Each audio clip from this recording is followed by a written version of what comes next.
Chelsea versus Arsenal. This is what we've got prepared for the opposition analysis today. So, stats wise, Arsenal 10th for possession, 50.4. That's down from last season from being like 58%. So, they've really taken a toll in terms of their controlling games. I think that's much to do with the loss of Odegaard and that sort of technical quality that he brings in comparison to the physical quality that they have elsewhere. Shots per game, you got 13.4. Again, that's down quite a bit from last season. That's conceding 13.4. Last season, they only conceded 8.5 per game. They were 19th for this stat. This season, they're 9th. So a big turnover in how many shots they are conceding per game. Again, I think that's a lot to do with the sort of lack of control that they've got in games in comparison to last season. And then in 10th again for this is for shots had per game. So they take 13.9 shots, slightly above us with 13.7. But again, I think that's down again from last season. So why are they faltering?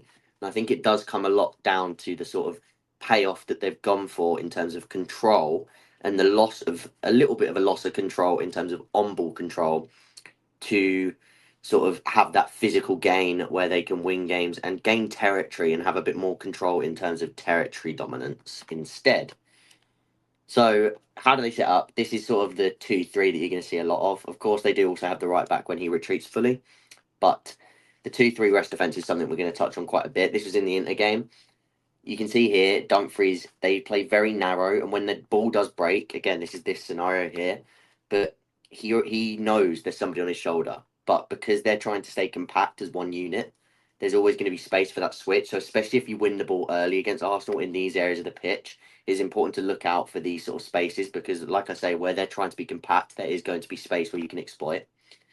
Here you go. They've got their 5 sort of zones occupied with that 3 again here, and then 2 out of the picture here. So again, that 3-2 rest defense, occupying all the zones with that front 5, half spaces, wingers, something that you're going to see, and they're very well structured, Arteta's Arsenal. So we are going to see that. And they are going to compact this middle of the pitch so that they can really sustain pressure against Chelsea, and as they have done against all their opposition this season. But how are they going to sit off the ball? Well, 4-2 or 4-4-2 when they sit into their own shape in their own half will look something like this.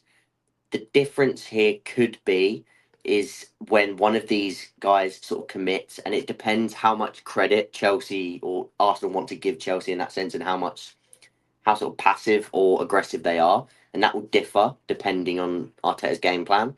But they will look to sort of shadow the number 6 with the 2 forwards. These 2 wingers, they're looking to cut these passes off to the wide players out here. Also, these pockets, they're going to sort of sit close enough to them, and then also apply the pressure to the ball side carrier if needed. 2 pivot players, they're going to try and watch the pockets with a narrow back 4. So again, you've got this stretching winger, and you'll have another one out here for Newcastle as well. But it was this sort of second ball that led to Newcastle's goal. And when Arsenal were beaten into the middle of the park with sort of a long ball, a direct pass, Isaac's ability to sort of latch onto this ball with 1, 2, 3, 4 Arsenal players around him, get it out to Gordon, who puts in just a precise ball right on Isaac's head to the point where, I mean, Isaac, again, he's surrounded in a box of Arsenal defenders here. They've not got an overload in that sense. It's just a perfect cross and a perfect goal. But this is that hexagon shape that you're going to see in that sort of 4-2-4. We said this about against Liverpool as well, where the sort of CDMs, they're going to drop off into these pockets and try and block those out, which is why the wide players are so important to stretch out that narrow back 4 and see if he can play through the lines. This is where that pass comes from into Isaac, where he's then able to sort of get a little bit of space in here, which is something you will want Jackson to be doing as well. But it is this 3-2 defence that we speak about. And in this case, it's actually Rice sort of in that holding role because Partey was playing as a right back. But you got the 2 inverted fullbacks, either side of the DM with the 2 centre backs. And as you can see by the huge arrows here, because they're so compact centrally, when that ball is won back, the space is in here. We're going to speak on the tactics board about why that could be useful in this game. Again, same structure, 5-lane occupancy from Arsenal and the 3-2 rest defence. How do they play out from the back? They've had a few different ways of doing this. This is one way where they have one fullback a little bit deeper with the 2 centre-backs splitting either side the goalkeeper. That creates that back 4. Then what you have here is Timber coming up into this zone, which then allows Rice to take Gundogan away with him. So basically, it would be Timber and Partey staying in that role, which I might have another picture of in a minute. But that then allows Rice to push up alongside Trossard almost in those half spaces and sort of create that 4-2 sort of base block with Timber and Partey as the pivot. But where's the space? And this is exactly where the space is, because what they do is often form this sort of diamond shape, which we saw a lot in the internationals, and we've seen it a lot this season with how Premier League sides are looking to press. And it is with Partey in a bit of a deeper role compared to Rice. Rice is the one backing up the two forwards in the initial press. Then you've got those two wingers really wide stretch, because their jobs is to essentially stay with those fullbacks, especially Vardiol, which we're going to speak about what he did with Saka. But Partey staying a lot deeper, and that is why these gaps are going to appear with the depth of Thomas Partey. But what Saka and what Vardiol did really well in this game, and what Pep did really well in this game, was put Vardiol on the inside lane to almost pin Saka back further than his other sort of defence, his attacking players in the press, which gave City that little bit more space on this side of the pitch to operate, but also with how they pinned him, again, Vardiol pinning Saka deeper than the rest of the press, gives them more space to operate within here. But, if I can get to it, and again, this is the press, this is that same sort of 3-3 build-up. Martinelli actually dropping in deeper here. But again, Rice has gone forward, Trossard's in here, same thing. Here's the image. Because Saka is so sort of alive to the situation on Vardiol here, if that ball gets shuffled over to this side, there is a much more easy, it's basically a direct route into Doku's feet, where he can then attack Timber 1v1. And this is something Man City really looked to do against Arsenal, was pin Saka inside to then get that direct access into Doku, who can then get at his man. They did it a little bit on the other side as well, but it was more so with Vardiol's sort of positioning and how they could pin Saka on the inside, as opposed to Martinelli actually pressuring Kyle Walker, which is what happens a bit later on. But again, as you can see, pinned inside, so he's got direct access to that 1v1. But also, Partey, because of the depth of Saka, Rice has gone to sort of join the press and Saka's too deep. Partey is basically forced into this sort of dual coverage, which then leaves quite an open pass into him where he can turn, and Partey has to deal with that. And this happened throughout the game. Here's the example for the Savio goal, though, where Calafiori comes charging up into here. Martinelli, he overcommits on Kyle Walker, which allows Savio to sort of turn and spin into this space inside. Once he does that, Bernardo Silva has dragged Partey out the middle as well, so he's got all this space to drive into. And you've now got 1, 2, 3, 4, 5, 6 City players essentially bearing down on 4 Arsenal defenders. Now, yes, you are going to have the recovery defenders of Arsenal, sorry. But the point is, you've got 6 City defenders already ready to attack the forward line, or at least 5 if you go 1, 2, 3, 4, 5. This leads to the Haaland goal.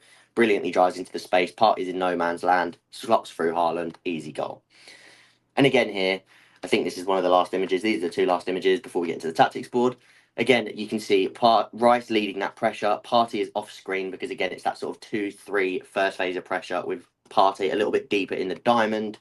And again, that rest defence. So how can Chelsea directly sort of exploit that rest defence? Because that is the best part of Arsenal's game, sustaining pressure with that 3 in front of the 2 and looking to pin teams into their own half and gain territory early. So let's look at the tactics board and find out how Chelsea can exploit this. Now onto the tactics board, where we can see Chelsea. This is how I think both teams will set up. This could be Merino or Rice, because Rice is currently sort of got a knock, so we don't know whether they're going to go for that. Of course, they could also then go for Merino and Rice and take out someone like Trossard, but I do think it'll be one of the 2 of these in this role. And then the 4-2-3-1 for Chelsea, what you're here to know about. I've gone for Cucurella at left back, and I'm going to say why, because of how we're going to sort of set up in possession. What I'm expecting to see is, again, I've set up that sort of pressing scheme of Arsenal. I'm expecting to see something like this, with Cucurella coming up into this space to almost pin Partey back. And again, it could be either way, because Partey, as we saw against Man City, he was more sort of pinned to this side of the pitch. But with Moreno probably going into the half space, it could look something like this. Again, the idea is pretty similar to what we just sort of said, in that we've got the 1-for-1 in these pockets here. Arsenal with that front 4 looking to block the access for these players to play through into these gaps. Now I'll take all that off because that's a lot on screen. Again, Jackson can drop into here. Can he affect how Saliba, that's going to annoy me there, how these two can sort of pressure Jackson in there. But again, how can you find those 1v1s? And I think the main keys for Chelsea in this game are going to be Cucurella starting between the two here, whereas Palmer is dropping far, like much further back to the point. And again, this could, like I say, this could be switched due to Partey being a bit more of a sort of out of possession. He'll want to be a bit deeper than this man because, like we said earlier, with the diamond pressure. But with Merino sort of backing up to sort of go onto these two here, Saka will have the job of staying with Cucurella. One of these players is going to want to jump with Jackson. And what this is going to do is similar to what Vardiol did against Arsenal, is you can see Cucurella can pin Saka on the inside at times, bring him with him, so that Colwill has direct access into Neto to be able to attack Ben White 1v1 directly. Okay, so this is one of the first point of calls, and we didn't do this enough against Manchester United either. So this is one of the first sort of keys for this game, in my opinion, is how we can sort of pin Saka in so that we can get down this left-hand side. I think a lot of the build-up in this game is going to be heavily down this left-hand side, especially because Colwill is going to be in this left centre-back position if we go for the Cucurella left-back approach. I think in this sense of trying to sort of drag almost, once this ball gets into these wider areas over here, drag a lot of the Arsenal players over to this side of the pitch, like we sort of said for the Inter Milan part of the game. Trossard, he'll be the one that has to sort of apply pressure over here. Havertz will then look to cover inside. Martinelli, same thing. And by the way, you can hear the dog barking in the background. But what you can see there is this side of the pitch will be where Chelsea, oh, that was going to be an arrow, can look to exploit once they connect a few passes with these combinations in this sort of 3 versus 2 here, this side of the pitch.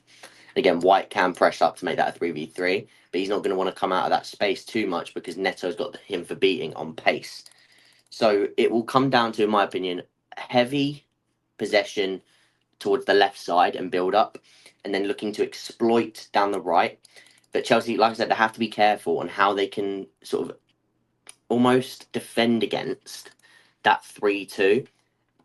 The rest defense, how they can exploit that.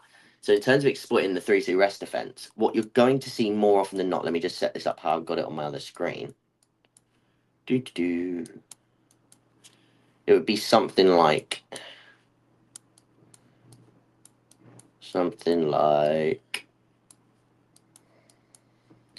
this, and then Havertz would be here. They need to be out wide. He'd be up in here. To be something like this, essentially. Which, as we said, where is the space? Here and here. So if Chelsea win the ball back, what Arsenal are going to try and do is they want to keep Chelsea pinned into their own half. So they want to keep Chelsea pinned all the way back here, and that's how they want to have Chelsea dominated like in terms of territory. Arsenal want to control the game, keep Chelsea exactly where they are, and put them in that hole. So when Chelsea do win these second balls, which is something that Lavia and Caicedo are going to be extremely important for, the idea here will have to be, can Jackson quickly get a run away to occupy these two? And then in the meantime, how quickly can these two break? Because they're going to have dual responsibilities again. He's going to have to be ready to go with the winger on the ball side. So again, Madueke often does it where he drops in as a right wing back. Neto also does it on the left side. They have to be ready to do both. So it's going to be a tough game for those wingers. But can they get back and defend if that ball does go? But if it breaks in central areas where Lavia and Caicedo will definitely have a few turnovers in this game, can they get that ball quickly whilst Jackson occupies this lane in to these areas of the pitch where these guys can attack? Because that's going to be key to do it quickly before, because the Arsenal rest defence just as the last thing to do. What they're looking to do, the way that they're looking to converge is these 5 players. So you've got the 2 half space players, And again, they're hard workers, Trossard and Moreno or Rice. And then you've got like this.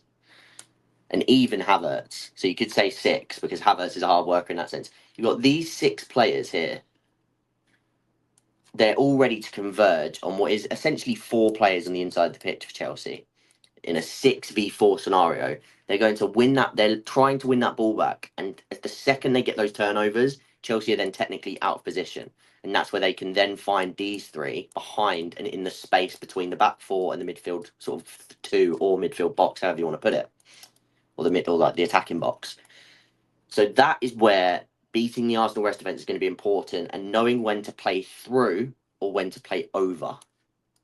And I think that's going to be the absolute key in this game. We're going to end it there for this video because people wanted this to be below 20 minutes. I could easily go for far longer. So let me know if you want longer or shorter format for these opposition analysis so we can go into more detail, or if you prefer a little bit less detail, but sort of the key talking points. Let me know in the comments. Also go over to the Twitter if you do want more in-depth analysis, because there's a thread for this game as well, which talks about like specific examples that we did in the sort of tactical analysis bit before with the images. There's some text given on all of those and sort of describing what Arsenal are trying to do in those plays. That's what I'm expecting to see from this game. Hopefully Chelsea can come away with a win, or at the very least a draw. Let me know your score predictions down below, and I will see you guys next time.